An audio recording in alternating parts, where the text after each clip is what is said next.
uminom po ako nito. First time kong uminom nito ng umaga.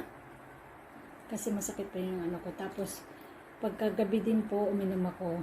So, medyo hindi ka lang po makatulog ng, hindi as in na, hindi ka pinatulog. Makakatulog ka, pero parang, diwa mo parang gising, ganun ba. Pero, pagkagising mo ng umaga, parang ano ka, parang hindi ka naman puyat, ganyan. At saka, yung pagkagising ko ng umaga, nawala yung sakit ng tagiliran ko. As in, tumalon na ako noon eh. Tumalon ako, tapos pag ganyan-ganyan pa nga ako, patagilid, pag kung ano-ano, para tinignan ko kung effective ba talaga to. Ayun na nga, nawala siya. Nawala po siya ng 2 days. Pagka 3 days, sumakit siya uli. Sabi ko, ano na naman nakain ko? Baka may nakain po ako, bawal sa akin, o kung ano lang, baka nasobra ng alat na naman sa pagkain ko, ganyan. So, pinagpatuloy ko lang din po. Yung pala, healing process po iyon. Yes, healing process po iyon. So, pagka 4th day, pinatuloy-tuloy ko lang po ang inom ng Pure Santi Barley. Doon ko na lang po na malaya na nawala na talaga siya.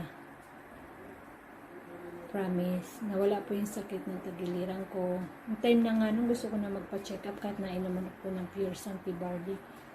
Pero naisip ko, gagaling ako dito. Paniniwala lang talaga. At syempre, pray kay God. Kasi siya man lang ang nagbigay nito para makatulong sa ibang tao. Oh. So, amen? Uminom ako nito, pinagpatuloy ko lang siya. Until now, nainom pa rin ako. Ang maganda lang doon is, nagme-maintenance ako dati ng high blood. Hindi na ako nainom ng maintenance so far. Hindi na rin nasakit ang ulo ko once na makaligtaan kong uminom ng maintenance ko. So, yun na nga, yun na yung na-feel ko sa katawan ko. Hindi na ako nag-inom ng mga synthetic drugs, sa maintenance ko, sa high blood, hindi na. Kasi, nakakapag-lower ng cholesterol po itong Pure Barley. Nakakapag-cleanse din po sa ating katawan, sa colon natin. Then, may vitamin C na rin po ito. Protection sa mga sipon, ubo. Ako pa lang po ang nainom nito sa aming pamilya. Kasi ako po ang sakitin.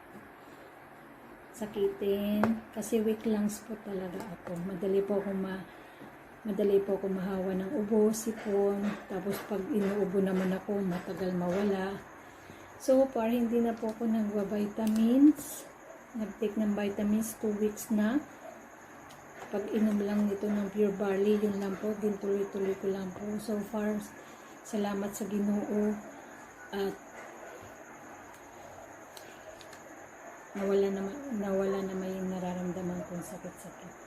Siyempre, pray always. At paniniwala lang po na gagaling tayo. Gagaling sa mga sakit-sakit. Basta may tiwala lang po kayo.